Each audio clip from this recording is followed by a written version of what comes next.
kemudian Syiah disasar? Ini saya akan berbicara sebuah analisa untuk dikaji berikutnya ya. Jangan Anda terima sebagai dikte ya, ini bukan dogma. Wacana untuk Anda kaji, benar nggak yang saya ucapkan ini? Syiah itu dimusuhi karena Syiah berani melawan hegemoni Amerika. Ya, jadi Anda tahu ketika revolusi Islam Iran belum pecah, masyarakat Iran mayoritas Syiah banget. Syah Reza Pahlavi itu Syiah. Syiah. Jadi Syah Reza itu Pahlavi itu ya Syiah banget dia. Tapi Syiah yang tidak pernah menjadi ancaman bagi hegemoni Amerika.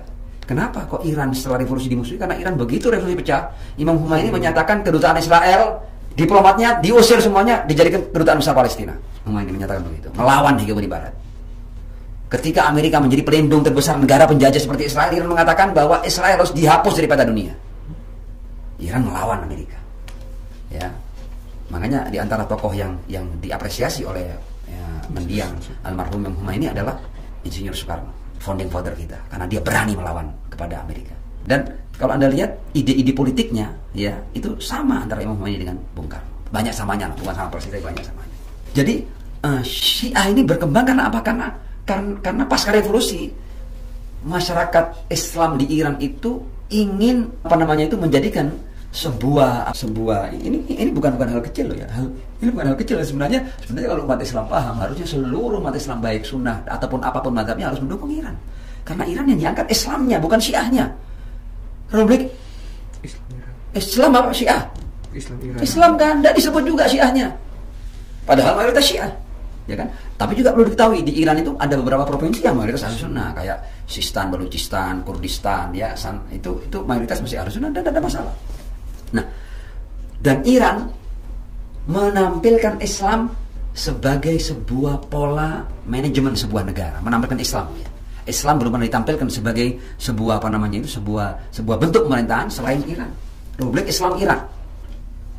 Dan ini melawan demokrasi liberal.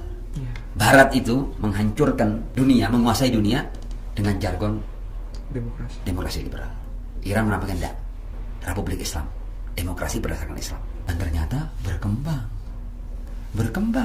Iran termasuk dari 5 negara yang punya roket yang membawa satelit ke luar angkasa.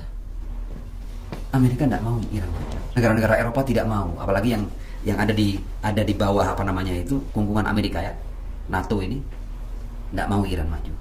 Karena kalau Iran maju, masalahnya Islam. Islam menyasar apa? Akan membatalkan demokrasi liberal mereka, akan hancur ini. Karena ini demokrasi adalah sistem yang hanya melihat raga manusia, tidak melihat jiwa manusia. Tapi Islam melihat raga dan jiwa manusia. Dan ini berhasil sebenarnya. Dan tidak akan pernah bisa diapa-apain Iran ini. Yang ada dari waktu ke waktu akan berkembang. Saya kasih contoh juga, ya kan? Palestina itu ada Syiahnya, Sunni banget, ahli sunnah. Siapa yang paling mati-matian dukung Palestina? Persenjataan, uang, dan pelatihan. Sampai akhirnya berhasil memukul mundur Israel dari Gaza itu siapa? Orang-orang Syiah semuanya memberikan pelatihan kepada mereka. Makanya Ismail Haniyah, ya, pemimpin Hamas itu datang ke Iran ketika Syahid Qasim Soleimani dibunuh itu.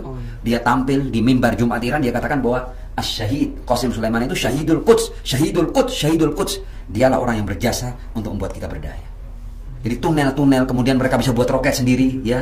Itu semuanya ajaran Qasim Soleimani. Syi'i membela saudara Sunninya di Palestina. Jadi tadi ya jawaban saya tadi tujuannya kenapa Syiah kemudian dimusuhi, kenapa jadikan propaganda, kenapa dikeluarkan banyak biaya untuk terjadi propaganda untuk memusuhi Syiah di mana-mana? Karena mereka tidak ingin Iran berkembang. Karena kalau Iran berkembang, Iran sedang menampilkan sebuah sistem baru yang akan menghancurkan sistem demokrasi liberal.